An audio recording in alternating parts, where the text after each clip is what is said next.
Dober dan. To je tretje soočenje na N1 v okviru uradne volilne kampanje pred rednimi parlamentarnimi volitvami. Tokrat bomo govorili o tem, kaj je v Sloveniji pravično in kaj ne, ter kaj bi v zvezi s tem storile 4 stranke. Z nami so Alenka Bratušek, stranka Alenke Bratušek, Jernej Vrtovec, Nova Slovenija, Luka Mesec, Levica in Zdravko Počivalšek, konkretno Povežimo Slovenijo. Dober dan vsem, dobrodošli na N1. Dober dan. Dobar dan. Začnimo pa z aktualnim. Na finančni upravi, ki jo vodi Ivan Simič, so po poročanju Dela prejeli zahtevek Igorja Bavčarja za odpis 2,7 milijona evrov davčnega dolga. Gre za davek, skupaj ga je bilo za 3,5 milijona, ki ga je Furs Bavčarju odmeril leta 2011 zaradi posla pri prodaji 7,3% delnic Istrabenza iz leta 2007, ko je bila vojna proti tajkunom v času prve Janševe vlade na vrhuncu. V tem poslu je sodeloval tudi Boško Šrot, oba z Bavčarjem sta bila kasneje pravnomočno obsojena in zaprta. Po neuradnih informacijah, to poudarjam, ker Furs tekočih konkretnih postopkov ne komentira, je Furs zahtevi za odpis Bavčarjevega davčnega dolga ugodil. In zdaj vas sprašujem, spoštovani gostje, tole. Ali verjamete, da je to naključje? Ivan Simič se je julija lani z Bavčarjem sestal v prostorih Fursa. Na današnje vprašanje naše novinarke, o čem sta se takrat pogovarjala, pa je Simič odgovoril, da o tem, citiram, zakaj je danes sonce in ali bo jutri dež. Konec citata. In da za Bavčarjev zahtevek ni vedel, ker je to v pristojnosti lokalnega davčnega urada. Gospod Mesec. Jaz mislim, da to razkriva pomembno resnico v tej vladi. Ta vlada si poskuša polastiti državo, da bo ta služila ne vsem nam, ampak Janezu Janši in njegovim prijateljem. Med njimi seveda tudi Igor Bavčar. Zdaj, jaz ne verjamem, da tukaj gre za kakšno naključje. Igor Bavčar je enostavno izkoristil zadnje tedne te vlade, zato da se je znebil 2,7 milijonov evrov dolga, ki ga ima do te države. In prijatelj Janeza Janše, Ivan Simič, mu je temu rade volje ugodil. Gospod Počivalšek, poglejte, ko je sodišče podjetjem družine Janković odpisalo več kot 20 milijonov dolga, je bilo veliko vznemirjenja, v določeni meri je šlo takrat tudi za dolg zasebnikom. Tukaj gre pa za davčni dolg državi. Da je zahtevi za odpis ugodeno, so se bodisi morale v davčnem postopku zgoditi izjemno hude kršitve, ali pa gre za kaj drugega, gospod Počivalšek? Jaz ne morem komentirati zadev, ki jih sam osebno ne poznam. Na eni strani, na drugi strani pa pričakujem, da bodo vsi v Sloveniji, ki so naredili davčni dolg, ta davčni dolg tudi poravnali. Za vse veljajo enaki vatli.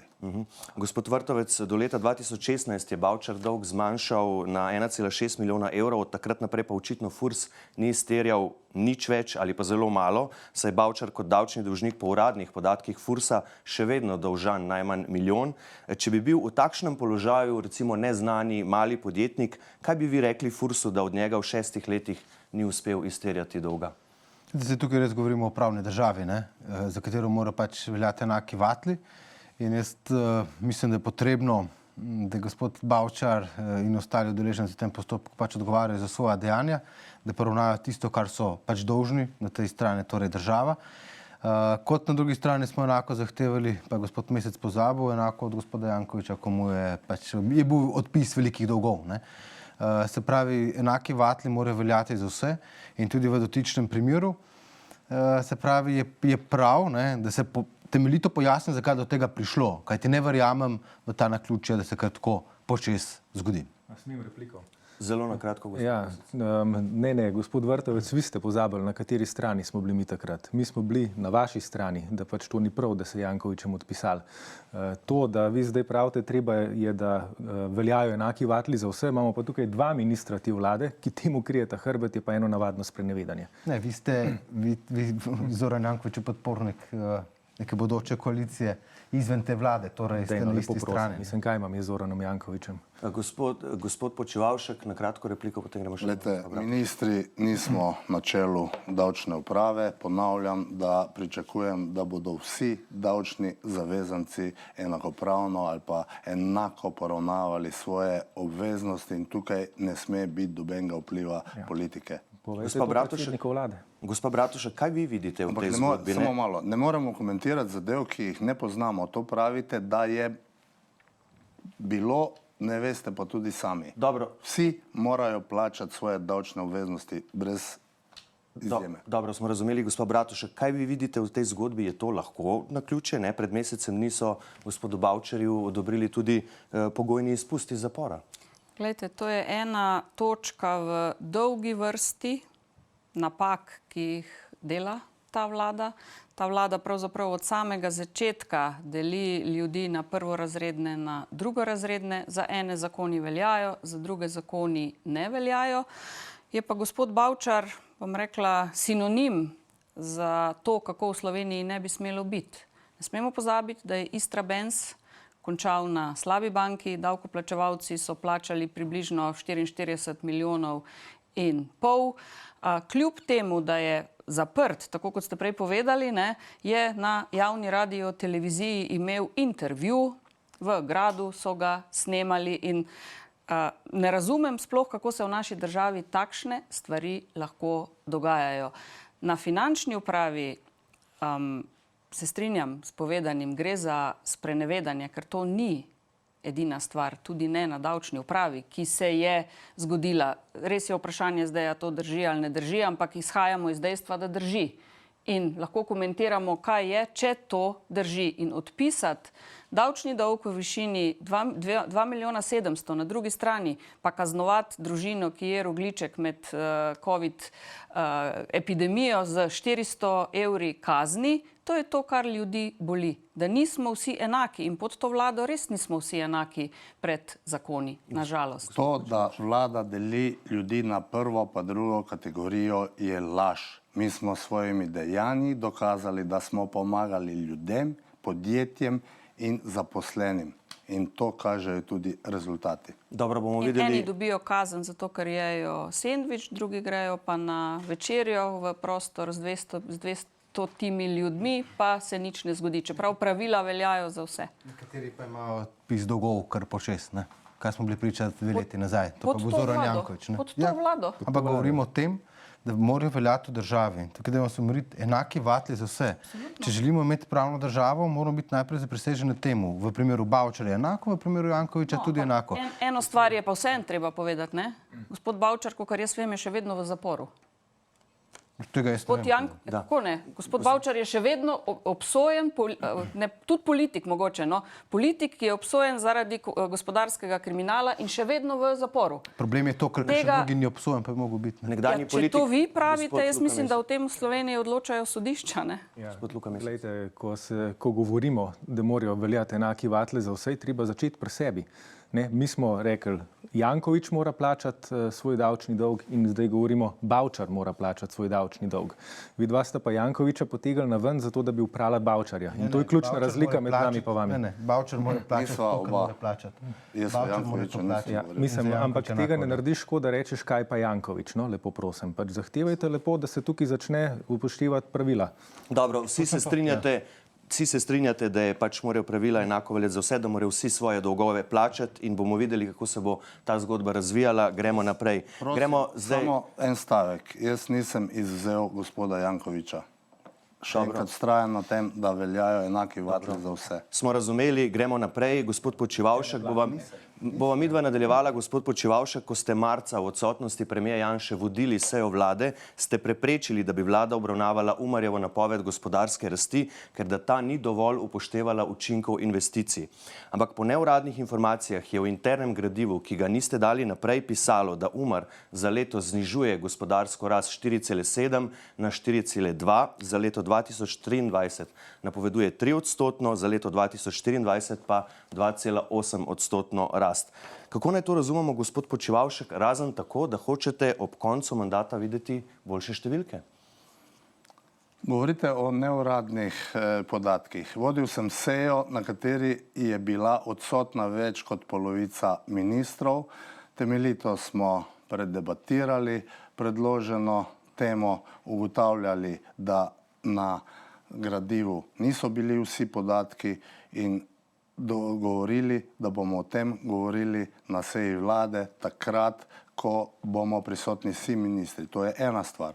Na drugi strani pa nimamo ničesar skrivati in se bati. Za nami je rekordna gospodarska rast in izhodišča za naprej so pozitivna, tako da imamo tako osnovo, da bo tako, kot je bilo vedno do sedaj, rezultat na koncu leta višji, kot je bil strani napovedi Umarja. In to prakso lahko potrdim od leta 2014, ko sem bil prvič minister, do sedaj smo vedno presegli uradne napovedi. Jaz osebno nimam nobenih težav z napovedmi, sem pa ponosen na 8,1% rekordno rast v Sloveniji v lanskem letu. Gospa Bratušek, gospod Mesec, kako se vidva razlagata to odlaganje in na drugi strani je pa verjetno treba reči, ne, gospod Mesec, da je 4,2% gospodarska rast, ta napoved vendarle dobra, ne? Glejte, ta stvar je še hujša. Jaz sem iz zanesljivega vira na Umarju od zaposlenih dobil informacijo, da so oni pripravili poročilo in napoved gospodarske rasti, ki ga predsednik vlade sam ni dovolj objaviti. Ni ga dovolj objaviti zaradi tega, ker smo v predvolilnem obdobju in ker misli, da bi mu preslaba napoved gospodarske rasti škodila. Zakaj, je pa v bistvu pred mano Počivalšek povedal, ne? Zato, da pač mahajo z nerealnimi številkami in da se hvalijo z lanskimi rezultati. Zdaj, gospodarska rast, ja, seveda, 4,1% gospodarska rast je dobra. 4,2. Ampak dve vprašanji sta. Prvo je, ali je realistična in drugo, posledica česa je ta gospodarska rast.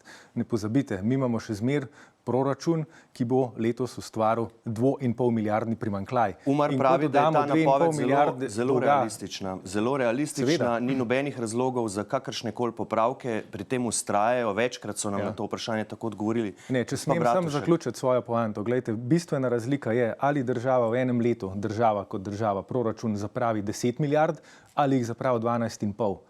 Ne? Dobro. In to se seveda pozna v tem, kakšen je na koncu pač gospodarski. Dovolimo gospe Bratušek še. Glejte, javnofinančno tako neodgovorne vlade, kot jo imamo te 2 leti, še nismo imeli. Res je, 8,1% rast gospodarstva v preteklem letu je dobro in mi smo veseli tega. Ampak ob tako visoki gospodarski rasti pridelati 3 milijarde primanjkljaja, kar je tej vladi uspelo, je javnofinančna katastrofa. Druga polovica, približno polovica je šla za covid krizo, ostalo so pač razdelili tako, kot so oni mislili. In ja, tudi ta delitev je vplivala na gospodarsko rast. In še en podatek, strukturni primanjkljaj, ki pove, kako zdrave so naše javne finance, kaj nas čaka v prihodnosti, je pravzaprav najslabši v evroobmočju. Samo še Romunija je slabša od nas. In nedopustno je, da želijo posegati v Umarjeve napovedi, ker kakorkoli napovedi se znižujejo vse posod po Evropi. Ni Slovenija edina, to je dejstvo. Ukrajinska kriza vpliva na evropsko gospodarstvo. Res pa je, da z nižjo napovedjo gospodarske rasti pride posledično tudi manj javnofinančnih prihodkov, višji primanjkljaj in tega se vlada otepa.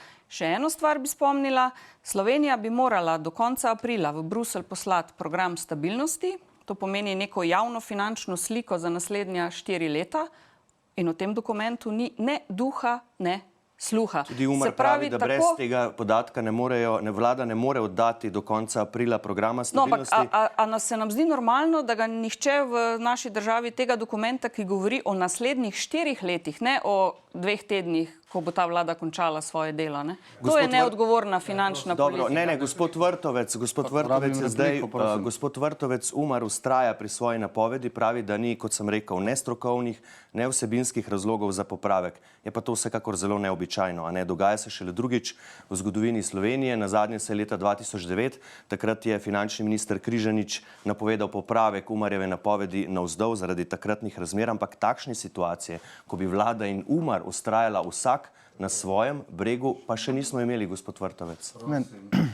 Mene zlasti veseli situacija, da je Slovenija išla iz krize v zahtevnih časih kot zmagovalka in to kažejo vsi rezultati mednarodnih institucij od OECD-ja naprej.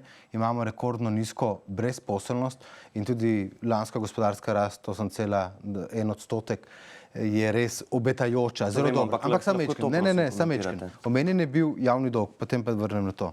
Vete, poleg tega, da smo imeli COVID in da smo denar dali ljudem, toliko denarja, kot so zdaj ljudje dobili, ga v preteklosti še niso. Ampak v tem segmentu je potrebno videti še eno drugo stvar. Zagnali smo mnogo drugih projektov, da je slovensko gospodarstvo preko različnih multiplikativnih učinkov bilo v bistvu deležno pomoči. Se pravi, javni dolg se je povečal tako kot povsod drugod po Evropi, ampak Slovenija je išla večji zmagovalec kot pa ostale države na podlagi tega. Podrobnosti, ki ste jih vi omenili, jaz zdaj jih ne poznam, ampak lahko rečem, da nihče ne prikriva nobenih podatkov. A niste bili na tej seji vlade zraven? Ne, tisto sejo vlade sem bil v tujini, ampak zagotovo noben ne prikriva nobenih podatkov. Jaz sem prepričan v to in tudi gospodarska rast se pač posod po Evropi pač sedaj umirja, to so dejstva, ampak v Sloveniji še vedno vsi obeti kažejo, da bo na zelo visoki ravni. Dobro, gospod Počivalšek. Glejte, kolegica Bratušek, to, da želimo spreminjati napoved Umarja, je laž. Preprosta laž. Vodil sem sejo, na kateri smo sprejeli odločitev, da bomo točko dokončali, ko bodo prisotni vsi ministri. To je ena plat resnice. Druga plat je, da je napoved, ki je strani Umarja predlagana 4,2, ravno tako dovolj visoka, pričakujemo pa, da bomo vsi ministri upravili poglobljeno diskusijo na to temo. Tukaj moram pa dodati še enkrat, da ko je kolegica Alenka predajala vlado Miru Cerarju, smo bili zadolženi 82,6% na 38 milijard bruto družbenega produkta. Danes, na koncu lanskega leta, imamo bruto družbeni produkt 52 milijard in zadolženost 74%. Rekordna, ko je predajala vlado, vmes je bila zadolženost že pod 70%, na koncu mandata dr. Mira Cerarja, v tem trenutku, kot sem povedal, je 74. Mi bomo z lahkoto vrnili ta dolg, zato ker bil vložen v podjetja in ljudi, ne pa takrat, kot je kolegica vodila vlado, zato, da si je nekdo kupoval mesto komisarja. Samo lahko boste, samo eno pripombo bi jaz tu imel, pravite, ne, da bo vlada to zaključila, to seznanjanje s to napovedjo. Mi smo takrat dobili odgovor od vlade, gospod Počivalšek, da se bo to zgodilo potem naslednji četrtek, pa se ni, samo v pojasnilo gledalcem. Dveh vlad, zato ker ni bilo predsednika vlade in tudi jutri ne bo, oziroma četrtek, seje vlade v živo zaradi odsotnosti. Dobro, gospod. Po volitvah bodo se seznanili s tem, ker številke pač bodo takšne, kot bodo. Dobro, samo še to, jaz o dolgu sicer nisem govorila, ampak prav je, da kakšno rečemo tudi o tem. Ampak dajmo še gospodu Mescu samo najprej besedo, to moram ker čaka. odgovoriti. No, številka, o kateri govori gospod Počivalšek, je številka Cerarjeve vlade, ko je bil on minister za gospodarstvo iz leta 2015. Do danes bi to lahko že vedel. Druga stvar, zakaj se je v tistih časih bilo treba zadolžiti, bi ravno tako moral vedeti minister za gospodarstvo. Zato, da se je sanirala bančna luknja, ki je nastala v času prve Janševe vlade in če smo želeli ohraniti delovna mesta, je bilo treba to narediti. In te floskule, kako oni dajajo ljudem, mi smo dajali pa nekam drugam, seveda ne držijo. Če smo želeli imeti delovna mesta in smo jih želeli imeti in smo državo v tistem trenutku, takrat, ko je vaš predsednik klical trojko in kapituliral, predlagal, da gremo v stečaj, rešili državo. To je to. Gospod Mesec, gospod Mesec. Moj predsednik ni nikoli klical trojke. Dovolite gospodu Mescu. Glejte, zdaj kot prvo, treba se vprašati, a se komu zdi normalno, da vlada licitira z Umarjem, kakšno gospodarsko rast bo za letos napovedal. Mislim, to kaže samo še enkrat, kako pač si vlada poskuša podrediti dobesedno vse inštitucije. Pač v zadnji instanci bodo sodišča odločala to, kar bo vlada hotela. Tja gremo. Drugič, ko se pogovarjamo o gospodarski rasti lani, 8,1% je odboj po krizi. Mi smo imeli ogromen padec v letu 2020, ker smo gospodarstvo v karanteni zaprli. v 2021 smo ga odprli in pol seveda pač glede na prejšnje leto takšna rast. Ampak to je tako, kot sem enkrat rekel, govoriti temu rast je tako, kot da bi jaz zdajle počepnil, pa še enkrat vstal pa rekel, da sem zrastel.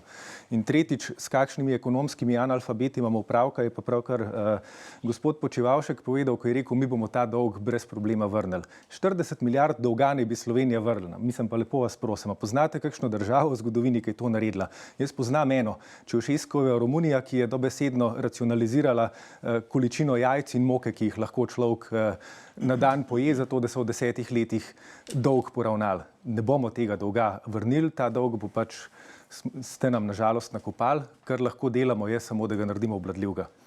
Vlada ni naredila 40 milijard dolga, govorim o zadolžitvi za to, da smo sanirali krizo. Cenim gospoda Mesca zato, ker skozi drži svojo linijo, ampak bi si želel, da bi kdaj v življenju ustvaril vsaj 1 evro dodane vrednosti v realnem sektorju, ne pa da govori vedno samo o delitvah. Spoštujem vas zaradi vaše linije, ampak treba je nekaj narediti, pol pa lahko delite. Na kratko pa greva midva potem naprej. Čudne so te stvari, ko Levica, ker naenkrat je zanjo problem dolg, ne? Ampak, glejte, potrebno vedeti, zakaj se ta vlada zadolžila, potrebno vedeti. Zaradi tega, da smo išli iz krize, covid krize kot zmagovalci in smo išli. Noben kazalec v nobeni državi ne kaže tako dobro, kot kaže nam, s to gospodarsko rastjo, z nizko brezposelnostjo. In poleg tega pa z mnogimi drugimi multiplikativnimi učinki, ki smo jih naredili na celotno slovensko gospodarstvo.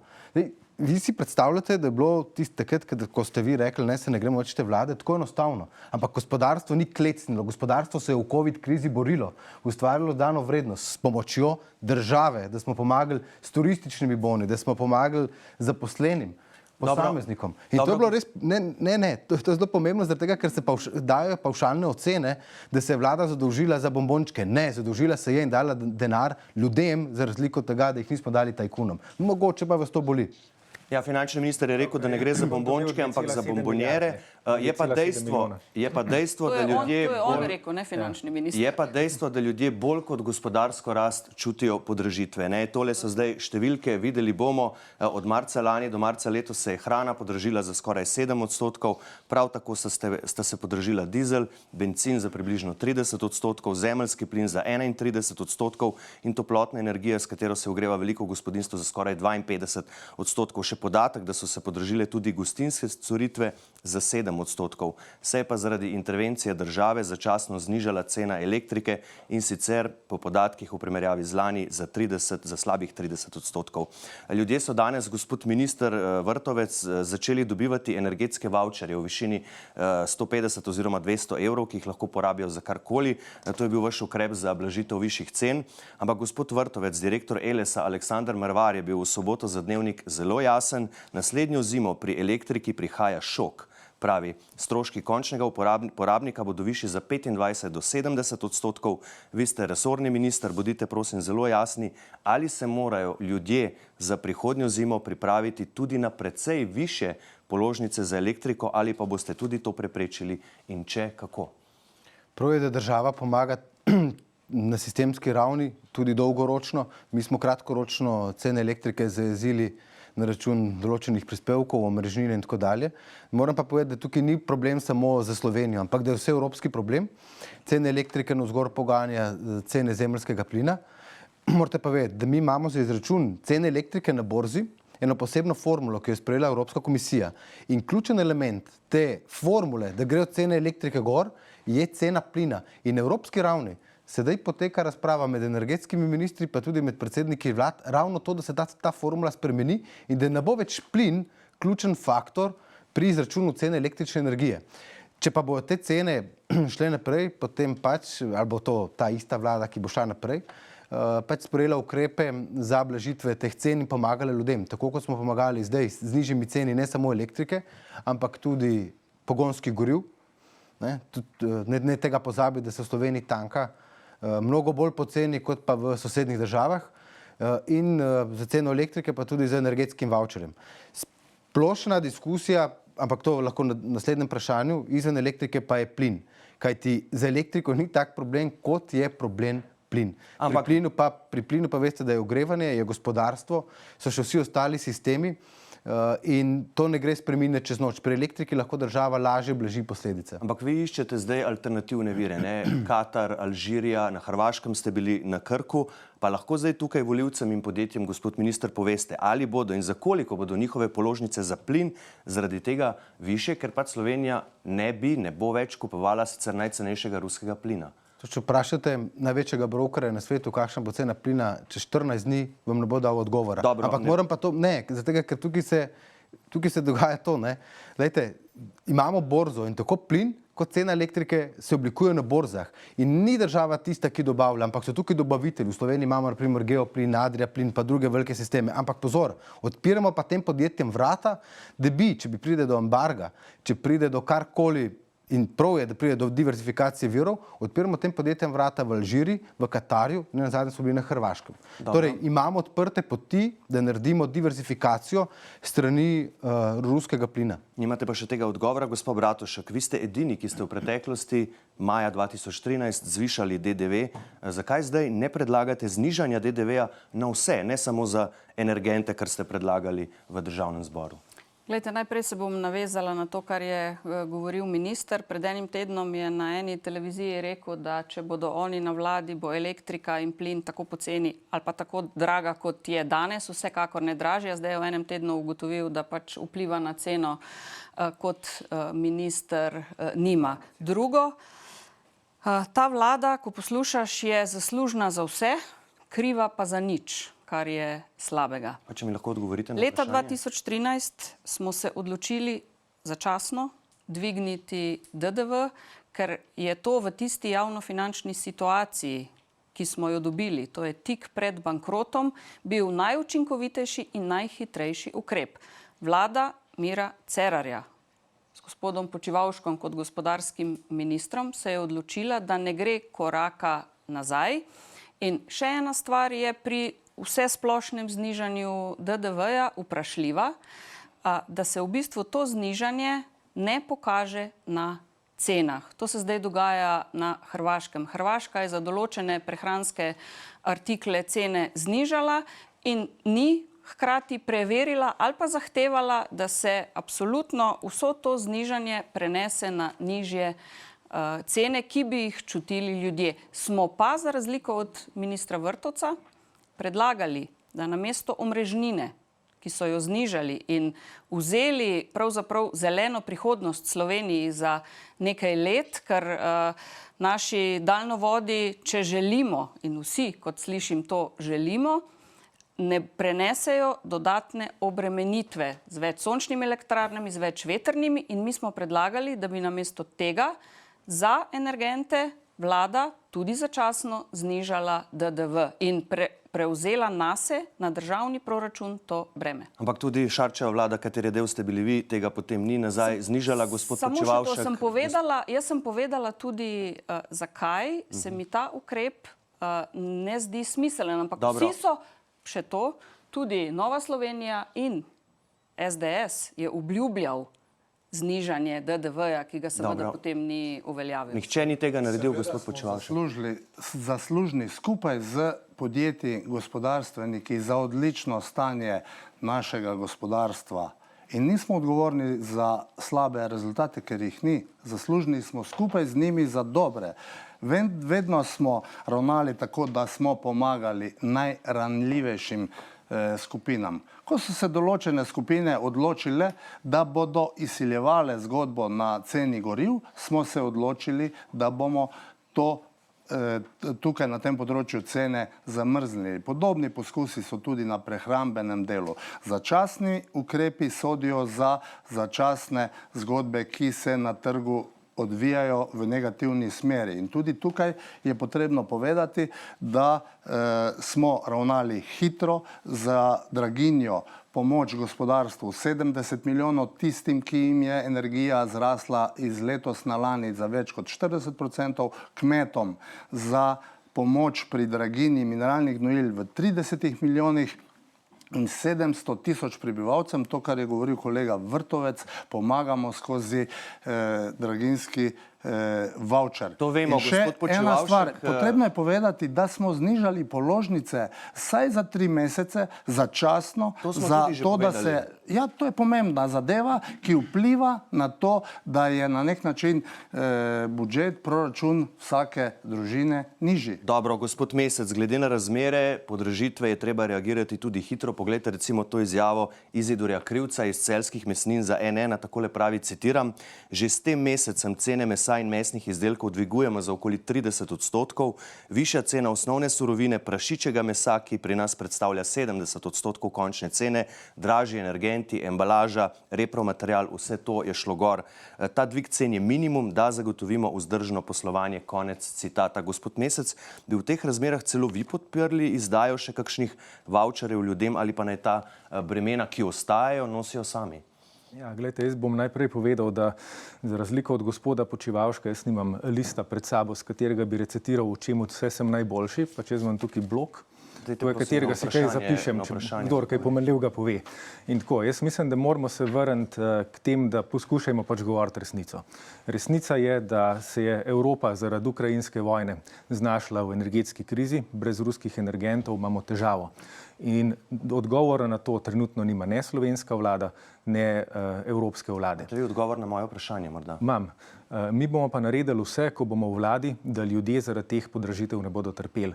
Bodi si s subvencijami, bodi si zniževanjem trošarin, bodi si s tem, da se, ampak na sistematičen način, ne z razdeljevanjem kuponov v naši volilni bazi, ampak na sistematičen način ukrepi trajajo, mi rabimo zdaj hitre rešitve, ne? Seveda, ampak vse so jasni, ne, kdo je ogrožen. Najbolj so ogroženi revni upokojenci, najbolj so ogroženi prekarci, najbolj so ogroženi slabo plačani, najbolj so ogroženi ljudje na socialnih pomočih. Njim je treba v prvi vrsti pomagati in njim mora biti namenjena sistematična pomoč, ne razdeljevanje kuponov volilni bazi.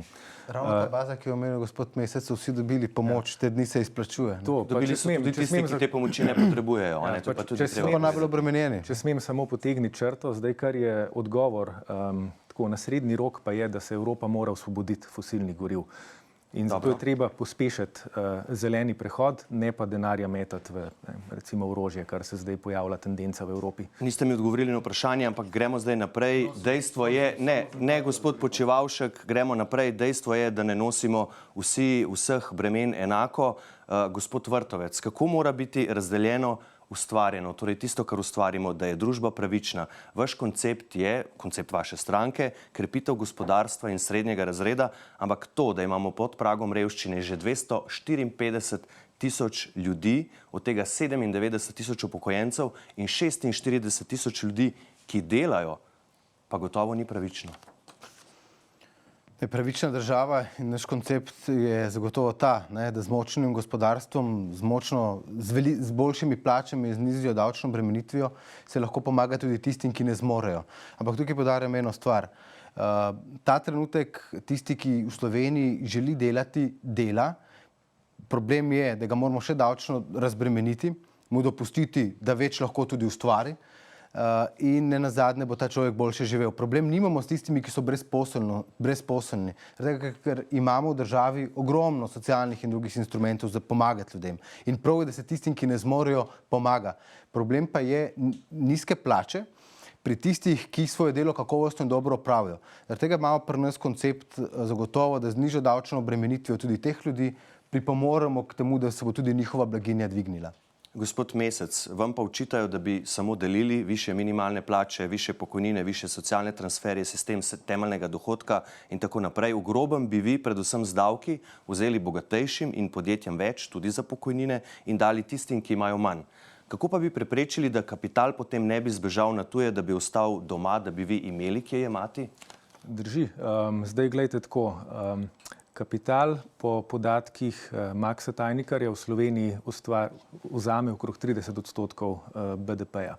Ampak iz teh dohodkov se ne plačajo pokojnine, iz teh dohodkov se ne plačuje zdravstvo, iz teh dohodkov se ne plačuje socialna država. Vse visi na delu. In to je neravnovesje, ki ga mi profiti toliko odnesejo. Se pravi, to je neravnovesje, ki ga mi želimo uravnavati.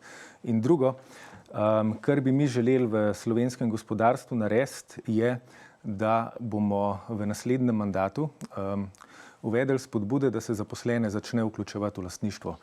Dobrih praks imamo, kolikor hočete, od Devisofta, trboveljsko visokotehnološko podjetje, ki je to pravkar naredil, do Mela v mojih rodnih Železnikih. V Ameriki je približno 10% privatnega gospodarstva v lasti delavskih skladov, ki so pač v zadružni lasti, in izkušnje kažejo, da se ljudje, ki delajo v teh podjetjih, upokojijo s tem, da imajo na koncu delovne dobe 10-krat več lastnine kot tisti, ki delajo v primerljivih, recimo temu, običajnih kapitalističnih podjetjih. Je pa Levica... Skratka, treba je poiskati ekonomsko alternativo temu neoliberalizmu, ki ga imamo, in nove odgovorne lastnike ali pa solastnike slovenskih podjetij, in to so zaposleni. Njim je najbolj v interesu dolgoročni razvoj družb in obstajajo številni primeri dobre prakse, pa da me ne bo zdaj kdo tukaj za jezik vlekel, v nobeni nacionalizaciji ne govorim. Govorim o spodbudah, davčnih spodbudah delodajalcem in spodbudam zaposlenim, da se začne na ta način gospodarstvo preobražati na srednji rok. Je pa Levica zelo striktna tudi pri plačnih razmerjih, gospod Mesec. Najvišja plača v državnem podjetju po vašem programu ne bi smela biti višja od 5-kratnika najnižje plače v tem podjetju in še več. Celo v zasebnih podjetjih bi določili plačno razmerje med najnižjo in najvišjo plačo, in sicer 1:10. Kako si predstavljate, na podlagi česa, da lahko določate plačna razmerja v zasebnih podjetjih? Glejte, v državnih podjetjih je s trenutnim Lahovnikovim zakonom, ki je v veljavi že eno desetletje, plača določena 1:6. To je plačno razmerje, ki velja. To ni zdaj pač nek naš divi socialistični program, ki velja na ureditev. Ampak med bruto plačo v podjetju in plačo članov uprav oziroma direktorjev, ne pa med najnižjo in najvišjo. Ampak pravim, razmerje je 1:6. Zdaj, kako bi to v zasebnih podjetjih uvajali, obstaja, v Švici je skoraj uspel referendum, kjer so želeli določiti, da bi bile plače omejene 1:12. V zasebnih podjetjih? V Švici so imeli na referendumu tak predlog zakona. Na podlagi česa bi pri nas to naredili? Nimamo še takega predloga zakona, ampak to je pač recimo usmeritev, v kateri razmišljamo. Imate pa v programu, gospod Bratušek... Če smem, poanta pa je pač, da mi želimo ustvarjati svet, kjer ne bo velikih razlik med najbogatejšimi in najrevnejšimi. Dobro, najprej gospa Bratušek, zelo konkretno, da bi politika določala plačno razmerje v zasebnih podjetjih, da ali ne?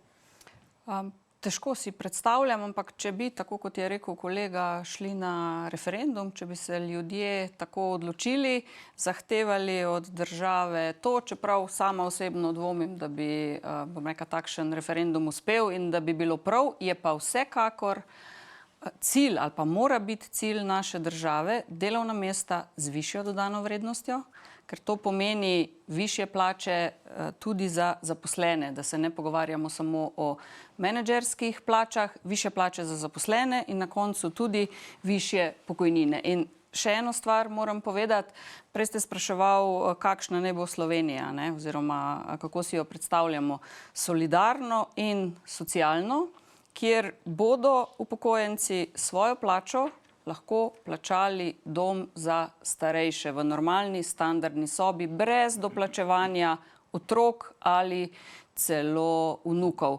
In v stranki SAB se seveda zavedamo, da je treba najprej ustvariti, zato da potem lahko na pravičen, socialen in solidaren način tudi delimo. Dobro, gospod Vrtovec, imeli ste repliko. Ja, da to, kar je zdaj gospod Mesec dejal in omejitev plač v zasebnih podjetjih, to je zelo nevarno in s tovrstnim početjem dajemo mi signale investitorjem, zasebnikom, tistim, ki dodajo dodano vrednost. Včeraj sem obiskal podjetje Pipistrel, pa srečal nove lastnike, direktorje. In veste, kakšen signal jim vi dajete? Tistim, ki so najbolj sposobljeni, dodana vrednost, dodani kadri, poseg v zasebno lastnino.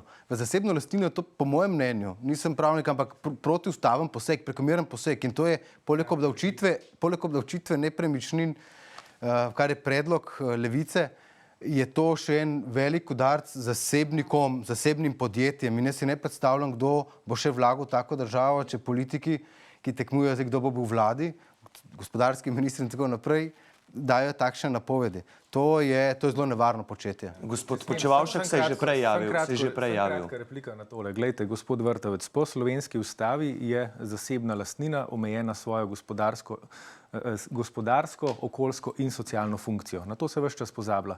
In drugič, mislim, ko govorimo o plačnih razmerjih, ne, to je pač naš predlog.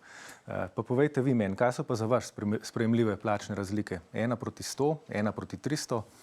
Zasebnik, ki ustvari svoje podjetje, lahko plača delavca, kakor ga on želi. Pa lepo vas prosim, kje bomo pa mi pristali, če bomo zasebnike omejevali, koliko lahko oni plačajo enega dobrega delavca. Tisti, in sem prepričan, ki dela pri zasebniku, pa tudi v javnem podjetju, dobro, kakovostno, je prav, da zasluži svoj denar. Če to 20-kratnik, pa ne bo 20-kratnik. Gospod Počivalšek že čaka.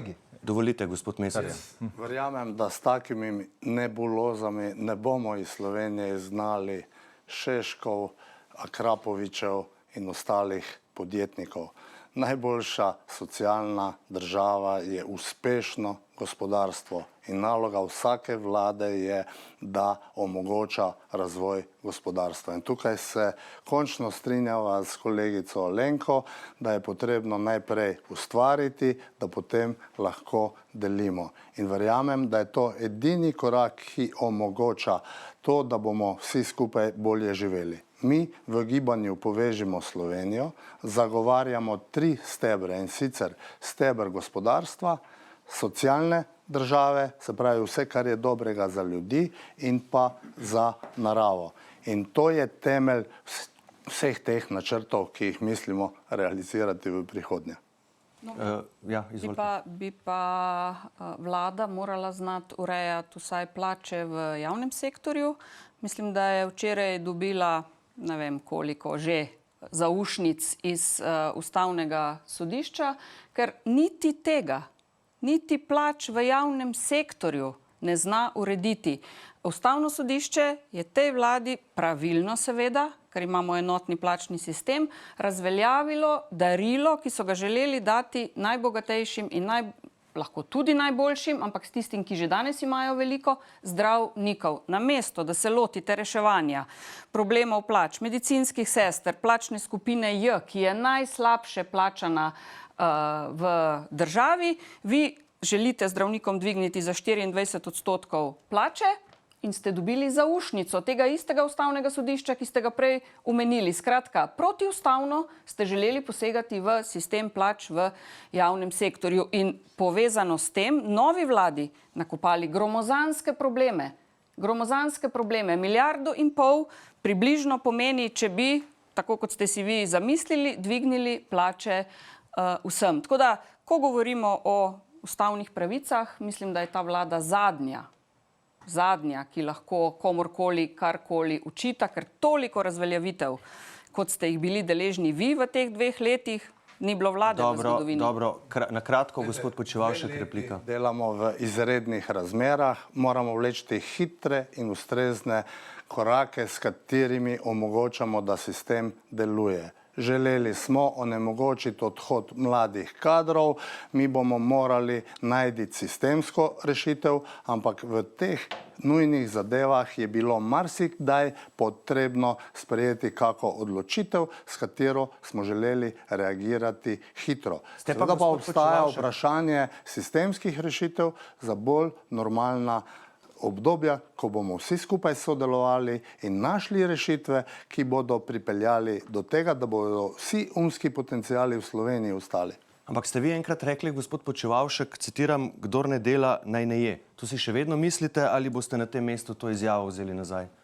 Glejte, tu ste manipulirali, ta izjava ima začetek, svoj konec, namerno zavajate. Povedal sem citat, ki mi ga je povedal dr. Verčič, da smo mi generacija, ki smo zrasli v času, ko je veljalo to pravilo. Zdaj, če ga manipulirate... To je pregovor, ki je veljal toliko in toliko let nazaj in je povedal, da moraš najprej ustvariti, potem pa lahko deliš. In tukaj želim povedati še eno zadevo, da je naš osnovni program v tem, da želimo ljudem dati ribiške palce, da si sami ulovijo ribe s tem, ko ustvarjamo pogoje za gospodarstvo. Gospodje iz Levice bi pa te ribe delili, sam ne vejo še, kako bi jih dobili. In to vas sprašujem tudi zato, ker Nina Belinger, ki jo boste spoznali zdaj, kdaj dela, kdaj pa tudi ne. Namreč je turistična vodička, je prekarka, njen mož je redno zaposlen učitelj, imata 1,5 leta starega otroka, družina živi v najetem stanovanju. Ko je sezona dobra, ne zaslužim slabo, pravi, ko je slaba ali pa pozimi, pa prihodki drastično padajo. In poglejmo, kaj vam sporoča. Na področju dela, torej na področju specifično samozaposlenih ali pa moje panoge pravzaprav, bi si pa želela, da se tudi pri nas začne mogoče govoriti o neki ideji minimalne plače ali pa o neki progresivnem plačevanju prispevkov. Ker tako je sezonsko delo. Včasih zaslužiš veliko, pa lahko plačaš več, včasih pa ne zaslužiš nič in ti je tudi tistih 450 evrov velik problem. Torej bi si želela, da se tukaj majčkeno poštimajo oziroma uskladijo zadeve. Tudi nekako bolj celostno, spet ne, da se ena skupina izključuje, druge pa pač. Gospod Počivalšek, bi vi podprli njen predlog o minimalni plači za prekarce oziroma progresivnosti pri prispevkih, da se lahko plača višje, če zasluži več, in nižje, če zasluži manj? To podpirate? Najprej moram povedati, da smo prekarcem skozi teh 10 protikoronskih ukrepov pomagali. Glede na to, da je turistična vodička, smo z 1 milijardo vloženo v turizem naredili, da je ta panoga preživela. In danes se o tem, kaj bomo delali jutri, lahko pogovarjamo po zaslugi ustreznih in pravočasnih ukrepov. Vse rešitve so pač sprejemljive, tudi o tem se da prediskutirati. Je pa en problem, da ne more biti razlika med minimalno plačo in pa socialnimi transferji preblizu. Kajti, ko v Sloveniji slišiš, da se mi ne splača delati, da grem rajši na socialni transfer, moram odkrito povedati, da me spreleti srh in to pomeni, da moramo nekaj v tem sistemu spremeniti, zato da bo delo cenjeno in plačano. Mi govorimo o gospe, ki dela, gospod Mesec. Ja, to lahko iz prve roke povem. Moj brat je bil turistični vodič pred krizo. Ni več turistični vodič. Zdaj je zaposlen in vodi samo še popoldan, ne, toliko je ta panoga preživela.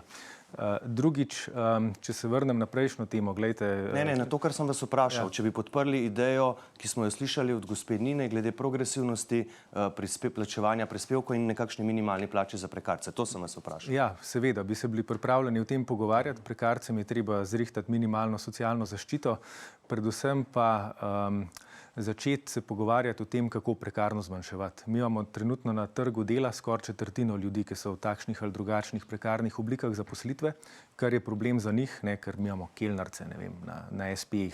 To pomeni, da nimajo bolniške, nimajo dopusta, lahko jih odpustijo naslednji dan, nimajo minimalne urne postavke, prepuščene so sami sebi. Delajo pa za enega delodajalca. Ja, izpolnjujejo vse elemente delovnega razmerja. Ja, in drugič, če smem sam zaključiti, ne, problem je to tudi za državo, ker zaposleni, 750 000 zaposlenih na glavo plačajo približno 3-krat toliko prispevkov za pokojnine, zdravstvo in ostalo, kot plačajo ti, ki so potisnjeni v prekarne položaje. Tudi zato je treba, če hočemo rešiti pokojninsko in zdravstveno blagajno, začeti prekarnost odpravljati. Gospod Vrtovec, vi... Prosim, čisto kratko repliko. Gre za to, da smo danes v situaciji, ko se delavce išče z lupo. Dobene potrebe ni po prekarnosti, zato ker se lahko vsi zaposlijo. To je najboljša zgodba, ki jo lahko realiziramo. Druga stvar pa je, če želi nekdo biti zaposlen ali ne. Če želi, naj se mu to omogoči, a ne, ampak če pa to od njega zahteva delodajalec, je pa druga stvar, gospa, ali pa pričakuje, a ne, gospod Vrtovec, prosim. Ravno to, kar je gospod Počivalšek dejal. Kamorkoli gremo na teren in pravijo delodajalci, mi potrebujemo delavce. Res jih potrebujejo. In recimo davki, visoka obdavčitev je eden izmed argumentov, da se tudi, pa tudi prispevčenje, da se tudi potem posamezniki, zlasti pa to me žalosti, mladi odločijo, da bodo odprli SP, pa vstopili, se pravi, v to obliko zaposlitve pri nekomu. Pa vi bi podprli to, kar je gospa predlagala? Določene stvari na temo prekarnosti je potrebno reševati absolutno, kajti trdim, da so SP-ji v mnogih primerih absolutno premalo zaščiteni, nimajo nobenih pravic oziroma se jim kršijo, ampak mnogokrat se zgodi, da se te ljudje sami odločijo za to obliko zaposlitve ali pa bodisi v dogovoru z delodajalcem. Smo pa mi že v preteklosti imeli zakon sprejet, ki točno omejuje, koliko odstotkov lahko določen SP dela samo za eno podjetje, samo za enega delodajalca. In to imamo koliko računov, v kolikšnih odstotkih lahko te račune izda. Ne nazadnje, tudi v novinarstvu, gospod Orešnik, ki je ogromen SP-ev, upam, da jih je vedno več Ampak na zaposlenih, N1 ampak smo to se vsi dogaja. zaposleni, gospod Pohvalno. Vrtovec, gospa Bratušek, za prekarne delavce bodo velik problem tudi pokojnine, ne, ker si Absolutno. plačujejo minimalne prispevke, ogromno, ne, Absolutno. tudi če zaslužijo kaj več. In tega problema ste se zagotovo že leta 2013, ko ste vodili vlado, zavedali tudi vi. Zakaj ga niste rešili?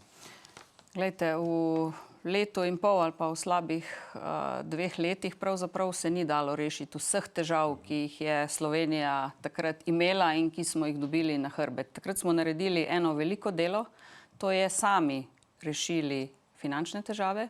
Dobro, Ne prekarnost? z trojko. Lahko pogledate, koliko prekarnih delavcev je v Grčiji, ki je zaprosila za pomoč.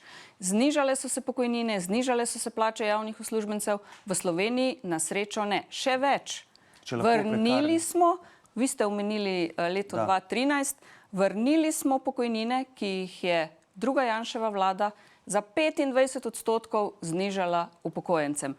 Kar se tiče prekarnosti, bi vlada morala takoj, vsaj v državni oziroma javni upravi, to prekarnost ukiniti, da ne rečem prepovedati. Čistilni servisi, varnostne službe in še bi lahko naštevala. Se pravi, to je prvi korak. Drugi korak pa, absolutno se bo treba pogovarjati, vedeti moramo, tako kot je bilo že povedano, nekateri želijo biti zaposleni na tak način in tem seveda moramo to omogočiti. Drugim je treba pa začeti stvari reševati in pomagati in pred kratkim smo prav za te samostojne zaposlene na naš predlog, stranka SAP je vložila zakon, mogoče majhen korak, ampak je. Znižali obveznosti, če morajo na bolniško, iz 30 delovnih dni je prej padlo to na njih, na 20 delovnih dni. Še vedno lahko verjamem, da je tudi 20 dni problem, ampak smo šli v pravo smer. In vsekakor je prekarnost tudi zaradi pokojnin v prihodnosti, ki ste jih omenili, zelo, zelo jasno bo treba to stvar nasloviti in reševati. Dobro, gospa Bratušek, še en kratek krog replik. Gospod Mesec, želeli ste besedo? Ja, želel sem to reči, da tukaj treba biti zelo previden pri tem, kar je gospod Vrtovec govoril, ne, češ bomo zmanjšali prispevčenje plač. Glejte, iz prispevkov se plačuje zdravstvo, ki je pri nas podfinancirano. Imamo četrtino slabše financirano zdravstvo iz BDP-ja kot Avstrija. Iz prispevkov se plačuje pokojnine, ki so podfinancirane. Mi imamo približno 10% BDP-ja za pokojnine. Avstrija ga ima 13,3. Vi bi prispevke delodajalcev dvignili z 8,85 Če jih znižamo, se je treba vprašati, kakšne pokojnine bo ta država imela in kakšno zdravstvo bo ta država imela. Pač dejstvo je, da če znižujemo davke na plače, bodo pokojnine slabše, zdravstvo bo slabše in ljudje bodo vse to morali plačevati iz žepa. Bodi si zdravstvo plačevati iz žepa, bodi si varčevati za pokojnino iz žepa. Dobro, gospod Vrtovec. In s tem ne bodo nič dobili. Ne, to ni res glede davkov, ampak gospod Mesec, treba ločiti, kaj so prispevki, kaj so pa davki pri sami plači. In ne govorimo, rekel sem to, da se določeni posamezniki zaradi tega, ker nočejo biti zaposleni, odločijo, da bodo bili preko SP-ja žal sebi v škodo na svojo bodočnost, recimo na pokojnino, kar je bilo že rečeno. No? To sem želel povedati. In bistveno pa je, seveda, marsikdo tudi nima izbire, a ne? Bistven je fleksibilen. Vprašanje se odloči ona, se odloči delodajalec. Pomemben je fleksibilen trg dela, ne? In mi ga moramo postaviti, da je ta fleksibilen. Da so pa davki visoki v Sloveniji, to je pa dejstvo. Ne? In to bremeni tudi potem same delodajalce. Dobro, na kratko, zelo gospod... Ne, vi, gospod Počivalšek, še čakate. Pozdravljam to, kar je povedala kolegica Alenka, znižanje, to, kar smo sprejeli bolniškega staleža na breme delodajalca na 20 dni, to je en korak v pravi smeri. V vsakem primeru je pa danes situacija taka, da ni problema za zaposlitev. Zato je ta problem prekarnosti drastično drugačen, kot je bil leta 2014-15, ko smo imeli 140.000 brezposelnih.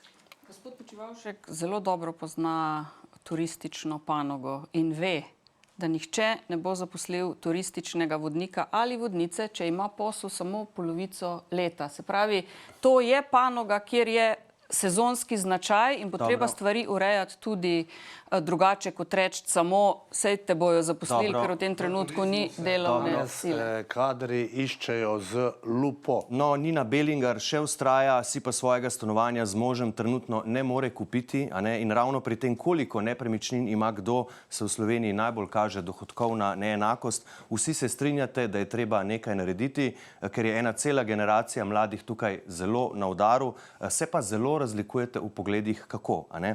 Med Levico in Novo Slovenijo se je vnel hud spopad. Gospod Mesec, vi ste vložili zakon, s katerim bi dobili denar za gradnjo novih stanovanj, ampak tako, da bi obdavčili vsa stanovanja in hiše nad 120 kvadratnimi metri, kasneje ste to mejo dvignili na 160 kvadratnih metrov, še bolj bi obdavčili tudi vsa prazna stanovanja in tista, ki se oddajajo v najem.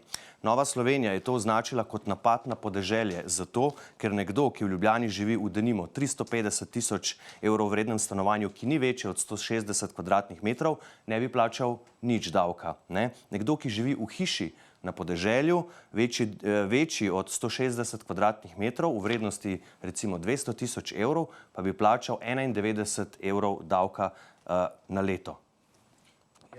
Kot rečeno, to je naš osnutek zakona, naš predlog zakona, ki je predmet razprave. Naš namen nikakor ni obdavčiti podeželskih hiš, ne? Če boste brali naslov in namen zakona, to ni zakon o obdavčenju podeželja. Ampak to bi se zgodilo, to je ne? zakon o obdavčenju praznih stanovanj in tistih, ki so si stanovanja nagrabili, ki jih imajo po 50, tistih, ki so 50. večje od 160 kvadratnih metrov, gospod Mesec. Tako je zdaj določeno v zakonu, ne? Se pravi, za To tiste, padajo ki imajo... tudi hiše na podeželju. Govorimo o bivalnih površinah, ne? In v ta zakon smo poskušali napisati tako, da nihče, ki trenutno živi v lastni nepremičnini in davka ne plačuje, ga ne bi tudi ponovno. Targetiran pa je na prazna stanovanja in na tiste, ki so si stanovanja nakopičili. In to je Ampak namen potem, kar zakona. ste predlagali, ne bi obdavčili tistega, ki ima manj. Ne? Ker Saj vam nekdo, ki si je odgovarjam. kupil hišo na Glejte, podeželju, ima manjše prihodke od tistega, ki si je kupil stanovanje za 350 000 evrov v Ljubljani, je pa manjše od 160 kvadratov. Razumem. Zdaj nas vlečete za jezik, ampak jaz vam razlagam, kaj je namen tega zakona. Če ste to vložili. Kar se nas tiče, ja seveda, ampak to niti v prvo obravnavo še ni prišlo, ne? Kar se nas tiče, se lahko ta kvadratura tudi zamenja z vrednostjo nepremičnine. Pa rečemo, ne vem, do 300 000 evrov pač stanovanja pa hiše niso obdavčene. Dobro, torej tu priznavate problem, to zmoto. Mislim, govorim to, da naš namen je povsem drugje. Namen pa je, da pač ljudi odvrnemo od tega, da si nepremičnine kopičijo, ker to zdaj sploh tisti, ki imajo več kot 10-kratnike povprečne plače in so kreditno močno sposobni, počnejo, ker so stanovanja enostavno dobra naložba. V enem letu ti lahko zraste vrednost v Ljubljani tudi za 20%. Mladi na drugi strani, kot sta ta dva zakonca, ki ste jih pokazali, pa ne morete do nepremičnin po normalnih cenah. In naš namen je menedžerje od tega odvrniti, hkrati pa dobiti nekaj denarja za stanovanjsko politiko, zato da bomo lahko začeli graditi stanovanja za mlade. Dobro, gospod Vrtovec, vi ste zakon zdaj blokirali, ne, dovolitev ne more biti več sprejet, ampak se pa strinjate z Levico, vsaj v vašem programu tako piše, da bi bilo treba obdavčiti prazna stanovanja. In tudi to je v bistvu del tega zakona, ki ga je zdaj Levica vložila. Dajte še enkrat prebrati program, noter boste videli natančno opredeljeno. Mi predlagamo razmislek o uvedbi o enakem delu, kot je NSUZ, nadomestilo za uporabo stavbnega zemljišča, kar že zdaj plačujemo, ne? Že vsak. Ne, vaš zakon pa mnogo drugače. Zakon pa obremenjuje dodatno potem prazna stanovanja in to je razmislek, gospod Vrtovec, ki je v vašem programu. Vaš zakon popolnoma drugače opredeljuje, zaradi tega je tudi vreden blokade, zaradi tega, ker bi naredil popolnoma nasprotno, kar govorimo, in sicer obdavčil bi dodatno, res, po norosti bi obdavčil slovensko podeželje, hiše, ki so jih ljudje z lastnimi rokami gradili, niti ne kupili. Jaz prihajam iz podeželja in lejte, v Vipavski dolini so ljudje z lastnimi rokami hiše gradili, s trudom in delom, sedaj pa bo kao nagrajeni strani Levice in dodatno bili obdavčeni. Ampak veste, ta tematika, stanovanjska problematika je resna tema. Jaz sem se enako že 8 let nazaj ukvarjal s to problematiko. In še danes nismo v celoti rešili, da ne pomote. Zaradi tega, ker so nepremičnine absolutno predrage. Zaradi tega smo ste potem za obdavčitev praznih stanovanj ali ne? Absolutno tega predloga od Levice ne bomo podprli nikoli. Razen v višini nadomestila NSUZ-ja. To je to. v višini nadomestila NSZ. Ampak, gospod Mesec, boste vi ta zakon še enkrat vložili, boste ustrajali z njim po volitvah, ne s temi istimi številkami, med katerimi je tudi to, da bi za prazno stanovanje v Ljubljani veliko 120 kvadratnih metrov, vredno 350 tisočakov, lastnik plača več kot 5800 evrov davka letno. Seveda, tega lastnika želimo prepričati, da stanovanje odda. Ker mislim, tako visokim davkom. Glejte, jaz poznam bloke, moj dober prijatelj, ki ima podjetje na Trdinovi, mi je povedal, da je pod njegovo firmo dobesedno celo nadstropje prazno, ker je nekdo to kupil in čaka, da se mu vrednost nepremičnine veča. In te ljudi enostavno treba pripraviti do tega, da stanovanje oddajo, ker naš namen je znižati cene na trgu. Mi naj bi pa imeli, tako zdaj pravijo statistični podatki, pa jaz jih ne bi vzel kot suho zlato, da imamo po Sloveniji 175 tisoč praznih nepremičnin. In to debato smo hoteli sprožiti. Kaj narediti, kako aktivirati ta prazen stanovanjski fond, da bodo lahko mladi prišli do stanovanj. Gospa Bratušek, vi ste z Levico skupaj v KUL-u, SAB bi v parlamentu ta zakon o obdavčitvi nepremičnin podprl, te ideje? Mi smo kolegom iz Levice povedali, da nepremičninski davek nikakor ni naša prioriteta. Če o kakšni stvari se bomo pogovarjali, je to obdavčitev praznih stanovanj, ampak mi se bolj zavzemamo za to, da država zagotovi več neprofitnih najemnih stanovanj. Stanovanjski sklad naj gradi stanovanja za najem. In še ena stvar, treba je omejiti tudi tržne najemnine. In da ne bosta kolega skočila name. Enako kot ali pa podobno kot imajo narejeno v Nemčiji in v Avstriji. Ne more ena kletna sobica, ki jo uporabljajo ali pa najamejo študenti, stati 500 evrov ali pa še več po možnosti. Skratka, ne želim zdaj licitirati tle s številkami, ampak neko normalno najemnino za določeno kategorijo stanovanja. To so odlično uredili tako v Avstriji kot v Nemčiji in tudi Slovenija mora to urediti. In še ena stvar, to je ta poroštvena jamstvena shema za mlade. O tem bomo po nadaljevanju, če dovolite, bomo o tem zagotovo spregovorili. Gospod Počivalšek, kakšen je pravičen nepremičninski davek po vaše? Ali je tiste, ki imajo več nepremičnin, treba bolj obdavčiti, kot tiste, ki imajo samo eno in v njej živijo? Najprej mi dovolite, da kljub vsemu nekaj besed povem o tem, kar ste govorili sedaj. Jaz in mi v Povežimo Slovenijo ne zagovarjamo tega predloga zakona, kot ga je pripravila Levica, kajti stanovanja za mlade po celi Sloveniji so pogoj za enakomeren razvoj. To pa nameravamo narediti tako, da bomo v naslednji vladi v mandatu 2022-2026 v gibanju Povežimo Slovenijo zgenerirali 15 tisoč novih stanovanj neprofitnih iz 3 naslovov. Najprej garancijska shema, o kateri je govorila kolegica Alenka, stanovanjski sklad, en del, javno-zasebno partnerstvo, en del in tretji model, ki ga je razvil naš kandidat Marko Matajurc kot župan občine Kobarid, ki je kot občina zagotovil parcele za gradnjo mladim družinam v višini velikosti 700 kvadratnih metrov, popolnoma komunalno opremljene, proda mladim družinam. Seveda pa je za vse to potrebno imeti garancijsko shemo, ki je temelj za to, da pridemo do teh 15 tisoč stanovanj. Kaj pa to, kar sem vas jaz vprašal? Nepremičninski zakon je občutljiva tema in do njega je potrebno pristopiti občutljivo. Ena vlada do zdaj se ni tega lotila. Jaz lahko rečem, da v Povežimo Slovenijo zagovarjamo kvečemu neizkoriščen del tega nepremičninskega dela, ki dopuščamo, da se lahko pogovarjamo o tem, da se drugače obdavči. Ja, rešitve so potem padle na Ustavnem sodišču. Vi, gospod Bratušek, to dobro veste. Bi vas pa na tej točki soočil z mnenjem ekonomista dr. Anžeta Burgerja, ki pa pravi, da lahko samo gradnja novih stanovanj zbije sedanje vrtoglave cene in da bi bilo treba samo na območju Ljubljane in njene okolice zgraditi kar okoli 50 tisoč stanovanj, pri čemer so v Ljubljani ogromen problem cene zemljišč. To otežuje gradnjo stanovanj, ki bi jih bilo potem po normalnih cenah možno dati naprej v uporabo. Ampak to je edina pot, pravi dr. Burger, kajti cene nepremičnin rastejo bistveno hitreje kot plače. Poglejmo. Cene nepremičnin so se od dna leta 2015, govorim za rabljene nepremičnine, povečale za okrog 70%. Ne. V tem istem obdobju so plače narasle, nominalne plače narasle samo za 23%. Ne. Torej vidimo, tu je izrazito višja rast cen nepremičnin glede na dohodke in ta problem je potrebno naslavljati, sicer bomo pač vedno bolj zadolžena gospodinjstva in zmanjkovalo bo denarja za druge investicije. Ne. Rešitev je, kot rečeno, v gradnji nepremičnin, samo to bo ustavilo rast cen nepremičnin. V Ljubljani se zdaj letno zgradi 300 do 400 stanovanj, dolga daleč je do 50 tisoč. Gospa Bratušek, Slovenija res nima resne stanovanjske politike in deloma je to tudi soodgovornost vseh vas, ki tu stojite danes. Izzivam vas, da se tukaj zdaj na tem mestu zavežete, koliko stanovanj boste zgradili, za koga, kje in do kdaj. Glejte, v prispevku je bilo zelo dobro povedano, da je kar nekaj stvari odvisno od cene zemljišč, se pravi tudi od občinske politike. In v Ljubljani je največja napaka to, da se gradijo samo elitna stanovanja za gromozanske zneske. Ampak na drugi strani, nekaj časa nazaj je bila velika debata o enem stanovanju, ki se ga je dalo kupiti, mislim, da v lanskem letu ali letu 2020, sredi Ljubljane, novogradnja za 1750 evrov.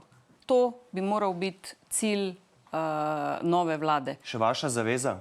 Naša zaveza je, da naredimo do leta 2030 nekaj 10 tisoč stanovanj, ampak to ne pomeni samo stanovanj za trg, ampak pomeni tudi ali pa mogoče predvsem najemnih stanovanj, ki jih bodo mladi lahko najemali za neprofitno najemnino.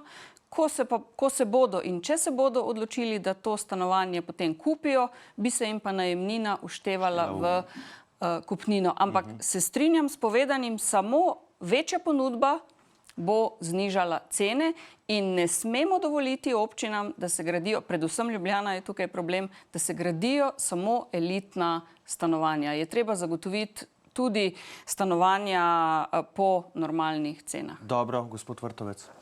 Ne bom tekmoval v tem, kdo bo povedal večjo številko, ker je to zelo otročje, ampak lahko rečem, da prva stvar, ki je pomembna, je ta alijansna shema, ki jo je sprejel. Imate vi tudi v programu, ne, številko? Ja, drži, ampak preko te jamstvene sheme in tako naprej bi lahko prišli tudi do teh številk. Ta jamstvena shema je bila sprejeta v Državnem zboru. Druga stvar, ki je pomembna, če nekdo ima za najemnino denar, da plača 800 evrov, zagotovo ima tudi dovolj denarja, da plačuje kredit in da pride na koncu do lastniškega stanovanja. Raziskave kažejo, da v bistvu si mladi tudi... Če dobi kredit. Ja, ampak govorimo o jamstveni shemi. Drugič pa je londonski model. Zelo podobno, kar je gospa... invalidna, ne? Pa ne po 5000 evrov na kvadrat, ne? To je največji problem. Dovolite, kar drugi sistem je londonski sistem in sicer, da imamo možnost, pač imaš 5 let, to, ko je gospa Bratušek že govorila, recimo najemniško stanovanje, plačuješ najemnino, potem pa možnost odkupov. Recimo to v Londonu normalno funkcionira. Pomembna stvar pa je tudi decentralizacija Slovenije. Glejte, stanovanja, in zdaj se pogovarjamo samo o Ljubljani, ampak Slovenija ni le Ljubljana, Slovenija je tudi okolica Maribora, Slovenija je tudi slovensko podeželje, ampak tu je največji problem, ne? Drži, ki mu lahko damo z močno ureditev tudi infrastrukture, rešimo ta problem. In potem bo prišla tista številka, ki ima Nova Slovenija zapisano v programu. Dobro, gospod Mesec? Ja, glejte, z jamstveno shemo je tako, saj danes niso problem obrestne mere, ki ne bi se znižale zaradi jamstvene sheme. Ne, vprašanje, če seveda govorite. Bomo jamstveni kasneje potem še kakšno rekli za konec. Hočem samo to reči, da če dam svoj primer, pač jaz imam kredit z 1,5% obrestno mero za 25 let, ampak mi to nič ne pomaga, ker pač ta kredit skupaj s stroški ob poslanski plači vzame skoraj 40% dohodka za 70 kvadratno stanovanje.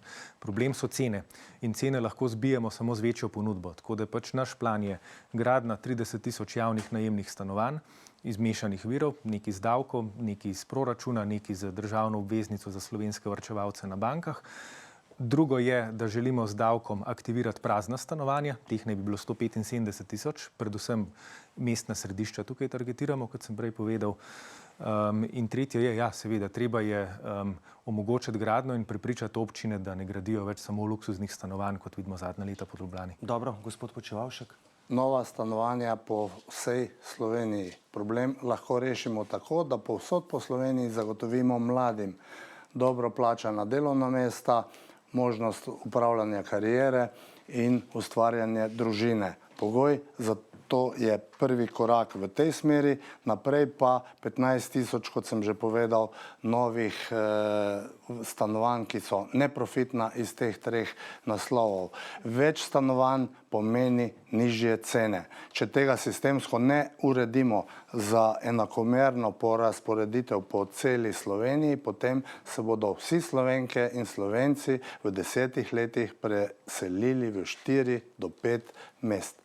Prej ste omenili, gospod Bratušek, to jamstveno shemo, ki je bila nedavno sprejeta, ampak njen problem je, da še vedno velja omejitev Banke Slovenije, kot so izračunali na Združenju bank, 4-članska družina, kjer oba starša prejemata povprečno plačo, to je slabih 1240 evrov neto, ima lahko največ 290 evrov mesečnega obroka, kar pomeni, da lahko za dobo 15 let dobi slabih 47 000 evrov kredita. V Ljubljani pa niti v Mariboru si stanovanja 4-članska družina s tem ne more kupiti. Ali ste za to, zelo jasno in kratko vprašanje, kratek odgovor, prosim, ali ste za to, da Banka Slovenija, ki je sicer avtonomna institucija, odpravi te omejitve, ali niste, ker smo včasih ekonomske negotovosti in bi bilo nevarno, če bi se ljudje preveč zakreditirali, gospod Bratušek? V tem primeru ne bi bilo hude nevarnosti, ker država jamči za kredit, ki bi ga mladi najeli. Tako da poznam mnenje Banke Slovenije. V javni dolg bi šlo oziroma bo šlo, če pride do unovčenja tega posojila. In to gre v zelo majhnih odstotkih v glavnem. Tako da jaz mislim, da bo tako tudi naprej ostalo. Tako da se je treba tukaj z Banko Slovenije pogovarjati, slišati. Smo pa mi ta zakon v Državnem zboru podprli, ga bo treba spremeniti, ampak samo eno stvar bi dodala, pogovarjamo se o mladih. Jaz bi dodala, da tudi starejši upokojenci imajo probleme. Treba bo zagotoviti več varovanih stanovanj in treba bo zagotoviti pogoje bivanja. Naprimer, bloki, ki so brez dvigal, jih bo treba s temi dvigali opremiti, zato da bojo ljudje, starejši upokojenci, lahko čim dlje ostali na svojem domu. Tako da absolutno so v tem segmentu stanovanj izziv za naslednjo vlado mladi, ampak nikakor ne smemo pozabiti tudi na starejše oziroma upokojence. Smo razumeli, gospod Vrtovec, naj Banka Slovenije odpravi te omejitve ali ne? Da, jaz sem že večkrat tudi sicer že kot poslanec Državnega zbora opozarjal na to, da so te omejitve ta trenutek, tam, ki je jamstvo države, so pač brezpredmetne oziroma da je pač jamstvo tako močno, zato tudi država, da se bi lahko te omejitve odpravile. To je tudi nazadnje šef Nove Ljubljanske banke večkrat govoril o tem, da se te omejitve odpravijo. In ja, starejši so problem, tudi bivanjski pogoji. Zaradi tega se pa pod to vlado, pod ministrom Cigler Kraljem gradijo pospešeno, po 10 letih gradijo domi starejših občanov. Dobro, gospod Mesec. V varovanih stanovanjih, da ljudje lahko čim dlje ostanejo doma. Gospod Mesec, ste za odpravo te omejitve pri Banki Slovenije? Ja, absolutno. Glejte, bizarno je, da nekdo lahko plačuje 800 evrov najemnine, ne more pa plačati 600 evrov kredita. Ampak poudarjam, naš glavni problem so cene stanovanj. Mislim, cene stanovanj je dobesedno treba prepoloviti. Gospod Počivalšek? Absolutno odprava te omejitve v luči jamstva države in varovana stanovanja, absolutno da, pa spet po celi Sloveniji, zato ker bi tudi jaz svojo starost rad čakal v mojem domačem okolju. Spoštovani gostje, gospod Počivalšek, gospod Mesec, gospod Vrtovec, gospa Bratušek, najlepša hvala za vse vaše odgovore. Ali prinašajo pravične rešitve za vse, pa bodo na koncu presodili volivci 24. aprila. Vam pa najlepša hvala seveda za vašo pozornost. Če ste morda zamudili začetek soočenja, si ga lahko že v celoti ogledate na naši spletni strani n1info.si, kjer najdete tudi vsa pretekla soočenja. Znova se vidimo prihodnji torek, ko v studio ponovno prihajajo predstavniki 4 strank. Za danes pa je studija le še lep pozdrav in nasvidenje.